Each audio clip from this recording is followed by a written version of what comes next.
querría también que hablaras cómo la situación se va modificando a lo largo de principios del 16, cuando estos judeoconversos cada vez están más integrados, más mezclados con la antigua nobleza. Están mezcladísimos, están mezcladísimos. A lo largo del 15 se casan con la pequeña nobleza todo el tiempo, todo el tiempo. Y además hay muchísimos conversos, sincerísimamente conversos. El mundo religioso del siglo XVI hispano, inquisidores incluidos y fundadores de órdenes religiosas, está llena de personajes con un linaje judeo-converso. Y yo creo que ahí está el problema principal, o el problema más peliagudo de todo aquello de lo que estamos hablando, ¿no? Y es el momento paulatino, ¿no? Porque todo esto es un deslizarse, todo lo que ocurre en la historia se mueve, ¿no? Es fluido, no hay ningún momento que se quede fijo. Pero las conversiones masivas a lo que llevan es a una obsesión por el linaje. Toda la península está obsesionada por el linaje. Y cuando se dictan los estatutos de limpieza de sangre, que les resumo, lo que vienen a decir es que una persona que tiene abuelos o antepasados judíos no puede entrar en determinadas órdenes religiosas, ni en órdenes militares, ni tener honras y oficios públicos, incluidos médicos. Esto produce también una sacudida enorme dentro de la propia sociedad hispana, y además con Roma, porque esto niega el principio paulino de San Pablo de que el bautismo unifica a los hombres. Es decir, es considerar que el bautismo no basta y que uno debe conocer el linaje de una persona para conocer la calidad de esa persona. Y que porque antes o después esa sangre no limpia, esa mácula teológica hereditaria puede salir en cualquier momento y de hecho saldrá. Esto es una concepción que llena de un sentimiento que no puedo por menos que llamar racista a toda la sociedad hispana del momento. El creer que determinadas creencias religiosas o que determinadas actividades que hoy llamaríamos culturales o de costumbre van unidas a la composición genética de uno y que uno no puede liberarse de ello. Es decir, que la sangre no puede lavarse. Esto, como digo, va en contra de las creencias católicas. Y de hecho, los conversos como Alonso de Cartagena, que han entrado dentro de la Iglesia y que a finales del siglo XV debaten esta cuestión, lo argumentan precisamente a partir de la conversión de los primeros discípulos de Jesús, que claro, obviamente eran judíos. Se habla todo el tiempo de esto, ¿no? Esto es una cuestión interesantísima. Todo el tiempo el ejemplo de San Pablo y el ejemplo de los judíos convertidos en cristianos después de la muerte de Cristo es algo que religiosos de origen converso, pero también cristianos viejos que pensaban de otra manera, que lo sabían, aunque sus voces luego, al ser minoritarias, fueran acalladas, ¿no? Pero existe un debate en el interior de la sociedad cristiana acerca de si uno puede negar la labor redentora del bautismo frente al peso prácticamente eterno de la sangre. Claro, lo interesante es cómo ese debate se va desgastando y se va agotando. En el Memorial de Uceda, ya al final del siglo, en el último tercio del siglo XVI, nos encontramos una protesta contra la imposición de los estatutos de sangre en la Orden de San Francisco, y los argumentos son una repetición ya bastante mermada de los argumentos de Alonso de Cartagena y de los conversos del siglo XV. Lo que resulta interesante es ver cómo esa protesta que todavía aparece en ese Memorial de Uceda ya no vuelve a repetirse. La sociedad deja de plantearse, deja de debatir cuál es la cristiandad o no de la persecución de los judeoconversos, precisamente de manera muy paradójica en el momento en el que ya han desaparecido casi las posibilidades de rastrear 3 generaciones atrás quién es converso y quién no es converso.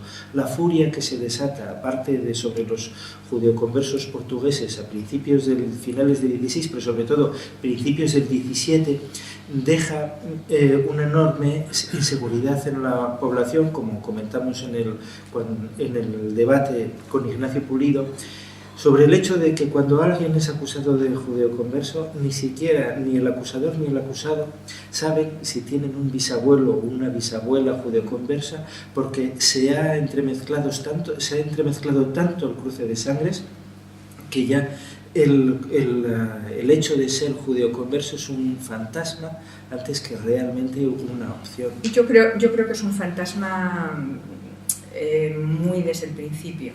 Y me voy a referir a eso enseguida, pero esto tiene también un gran poder corruptor.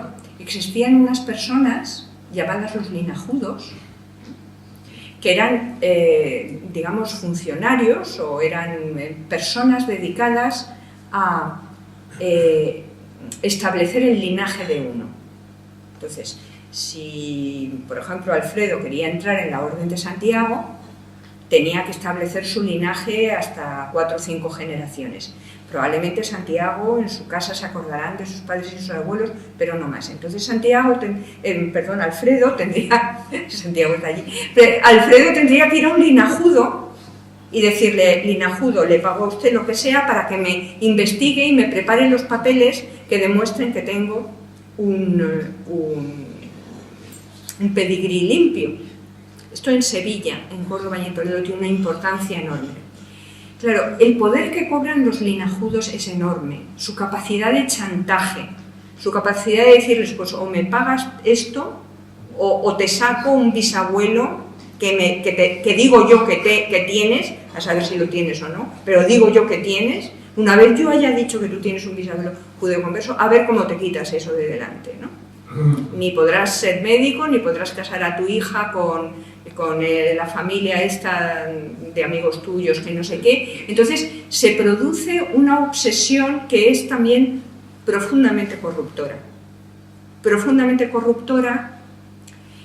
Y esa obsesión por el linaje evita la aparición o el fomento de otras cosas que están sucediendo en otros lugares de la Europa contemporánea, en que surgen clases nuevas, digamos, por méritos, ¿no?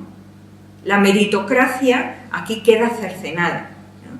En otro lado, las cortes, las ciudades, los concejos recurren a buenos profesionales en algo, que tengan reputación de buen profesional en algo. Aquí esto queda completamente mermado ante la posible acusación de que alguien es judeoconverso. Es un fantasma enorme que se agita y que es objeto de arma cuando uno quiere destruir a alguien. Imagínese en ciudades pequeñas o en pueblos las rivalidades entre familias, entre tal, el recurrir a la Inquisición o el recurrir a la destrucción de la reputación es inmenso. Yo no creo que quizás sea demasiado diferente, lo he comentado en alguna otra ocasión, lo que ocurrió cuando el estallido de la Guerra Civil, que en muchos casos gente fue acusada de rojo en un bando, fue acusada de fascista en el otro, básicamente como un puro pretexto para eliminar. Esto también les querría decir, que me he referido antes a lo difícil. Este tema de los judeoconversos lleva, yo creo que un montón de años, muy poco tratado por la historiografía. Hubo una historiografía muy intensa y muy polémica a mediados del siglo pasado, del siglo XX, y luego como que realmente todo ha quedado en tablas, se convirtió en un tema de mucha sensibilidad, ¿no? Yo no sé si ustedes hayan oído hablar de un historiador israelí, americano-israelí, que se ha muerto hace 3 o 4 días. Yo creo que ha salido su necrológica en El País. Se llamaba Ben-Zion Netanyahu y era el padre del actual primer ministro israelí, Benjamin, alias Bibi Netanyahu. Bueno, este señor Netanyahu escribió en los años, yo creo que en los años 80, un libro que hizo muchísimo, que causó muchísimo impacto, que decía que la Inquisición no ejercitó una persecución religiosa, porque los judaizantes no judaizaban en absoluto. A la segunda generación o a la tercera generación eran conversos totales, estaban perfectamente asimilados e integrados, que era una persecución antisemita, era una persecución racial que lo único que hacía era usar unos estereotipos para acusar a una serie de gente sobre la que había eso, una persecución racial, étnica. Y esto al mismo tiempo, y curiosamente, se contrapone a otra tendencia historiográfica casi contemporánea, también de historiadores israelíes, los llamados historiadores de la Escuela de Jerusalén, Baer, Weinert y todos estos, que lo que buscaban en los judaizantes era lo contrario, buscaban la esencia, la identidad judía, ¿no? Son los años del gran nacionalismo, de los grandes nacionalismos, y el israelí y el sionismo es un nacionalismo.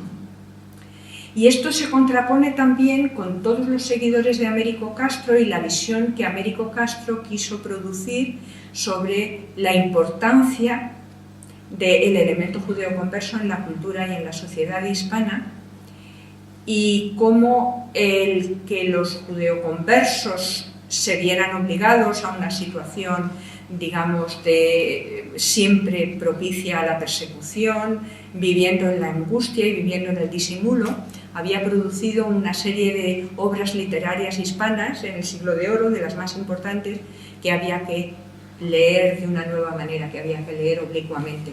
Francisco Márquez Villanueva, el historiador que da nombre a este ciclo, es muy partidario de esta tendencia. En mi opinión, estos son todas ellas posiciones extremas, y yo creo que el papel más importante del problema judeo-converso es esto que Alfredo ha llamado el fantasma, ¿no?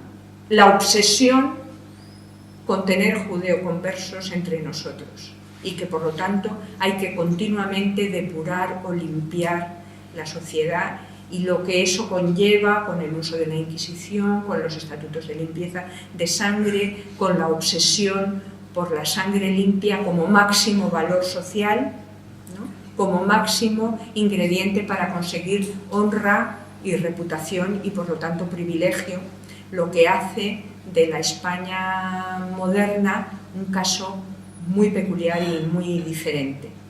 Ahora esto se mira en otros términos, ¿no? Se mira en términos de tolerancia, de intolerancia, valores que en aquellos tiempos ni se conocían ni se usaban.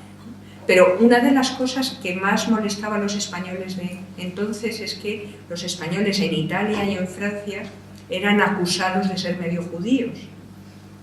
Es decir, que es esta visión ajena que siempre ha importado tanto en España, y esta sensación de infiltración que procede de una sociedad que ha sido plural y que ha basado su manera de vivir en que las fronteras entre los grupos estén muy claras, como había sido toda la España medieval, que había judíos, cristianos y musulmanes que se llevaban mejor o peor. Yo no quiero dar en absoluto una visión idílica del asunto, pero que tenían una manera muy clara de reconocerse. Se vestían distinto, tenían apellidos y nombres distintos, iban a rezar a sitios distintos, tenían profetas y libros distintos, y uno, si iba al mercado, sabía con quién estaba tratando. Es este espectro de la conversión masiva la que hace que la gente, de repente, es el miedo a la desaparición de la diferencia la que causa una sacudida verdaderamente enorme. Y el uso que hacen clases sociales que quieren mantener sus privilegios en contra de clases sociales emergentes, lo que complica el problema. Pero esto es muy complicado. Yo estoy dispuesta a contestar sus preguntas una y otra vez, porque estoy segura que todo esto no está quedando tan claro como debería, ¿no? Por eso yo les animo a intervenir, si quieren, desde este mismo momento para plantear sus preguntas. Sí, porque otra cosa última que les quiero decir es que el concepto de religión que existe en la España moderna es un concepto de religión muy diferente del que tenemos ahora. En religión entra todo, entra ley, entran costumbres, entra manera de comer y cosas que comer, entra la lealtad al rey, muy importante, la lealtad al rey, la consideración de quién es natural de una tierra o no. Y entonces, si uno se pone a leer procesos de Inquisición, pues es sorprendente encontrar a gente que de lo único que está acusado es de que hizo el proceso de una mujer que he leído esta mañana, que he estado en el archivo antes de venir. Una mujer que es acusada de haber hecho una sopa de pescado, berza y nabos para comer el sábado, siendo que el sábado para los cristianos es un día en el que está permitido comer carne. Esto, ¿no?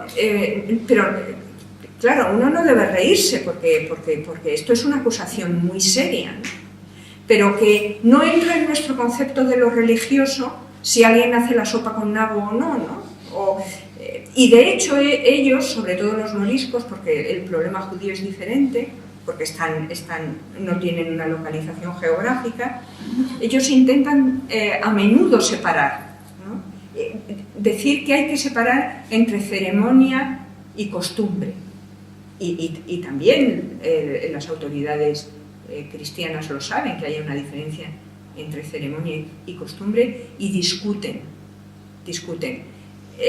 ¿Vamos a quitar solo la creencia? ¿Es posible quitar la creencia y sustituirla por otra si no se sustituyen las costumbres? Esto se lo plantean y se lo plantean con América. Es decir, que no hay que pensar que la gente, los obispos o los inquisidores eran gente como siempre a menudo se les presenta como fanáticos extremos de un radicalismo. No, era gente sofisticada teológicamente y que se planteaba las cuestiones, que no se le ocultaba la dificultad de las cuestiones, pero que decidió resolverlas de una manera.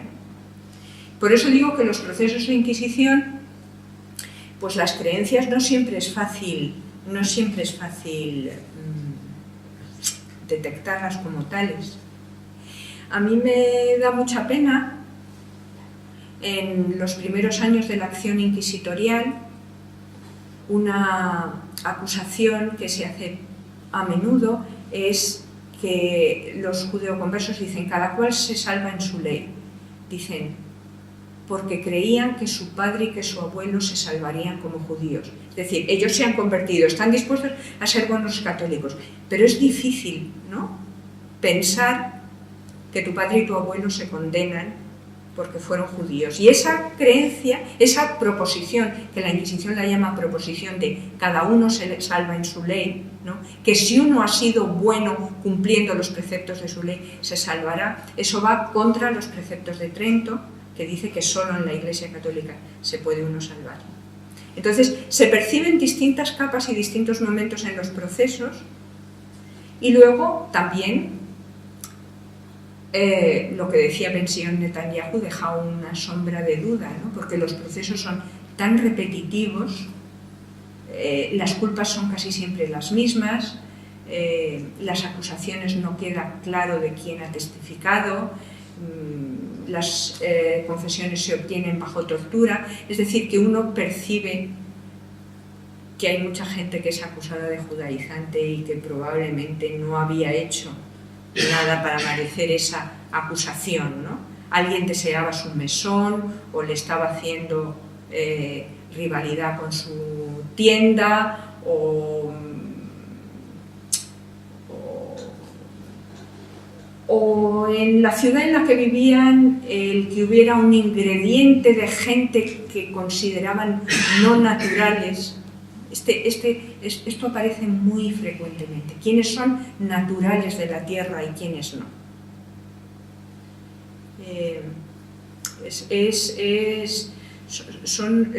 Esto del material inquisitorial son lecturas complicadas y difíciles, ¿no? Y muchas veces uno percibe incluso las dudas de los inquisidores, de dónde paramos. Hay otra cosa que he leído esta mañana de una que cogen en Livorno, ¿no? En Livorno, en Italia, que eran territorios de la corona española, y hay una inquisición en Sicilia. Y es una chica joven de unos 14 o 15 años y que ha tenido algún contacto con la judería que hay allí, porque allí sí todavía en Italia había judíos. Entonces los inquisidores preguntan: ¿cómo sabe que quiere ser judía y qué cree ella que en qué consiste ser judía? Esto es una pregunta muy sofisticada.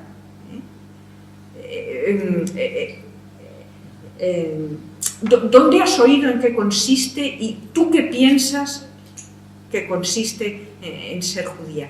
Cuando parece que casi todo el país cree que con tener la sangre manchada basta, ¿no? Hay ahí unas dificultades de definición de qué es lo que uno persigue, ¿no? Bastante considerables, y es algo que se ve también muy bien en la expulsión de los moriscos. ¿Cuánto les cuesta decidir quién es y quién no es morisco? A los judeoconversos no los expulsaron nunca, luego que de alguna manera, aunque fueron muy duramente tratados durante siglos, de alguna manera aquello consiguió pasarse, ¿no? Pero hay una dificultad de definición bastante grande y una actitud de sospecha permanente. Esa quizás sea la paradoja más significativa en la persecución de ambas minorías. A los moriscos se los expulsa reprochándoles que no se han asimilado suficientemente a lo largo del tiempo, y a los judeoconversos se los persigue porque se han asimilado demasiado bien y ya no se pueden distinguir del resto de la población. Tenemos al otro metido dentro, ¿no? Sí. Sí. Al final la asimilación sale más bien, sale mejor. Quiero decir, a ellos no les expulsaron al final. A ellos, quien quiera que fuese, ¿no? Porque ya a saber en 1720 quién se había convertido o no en 1391. Es que no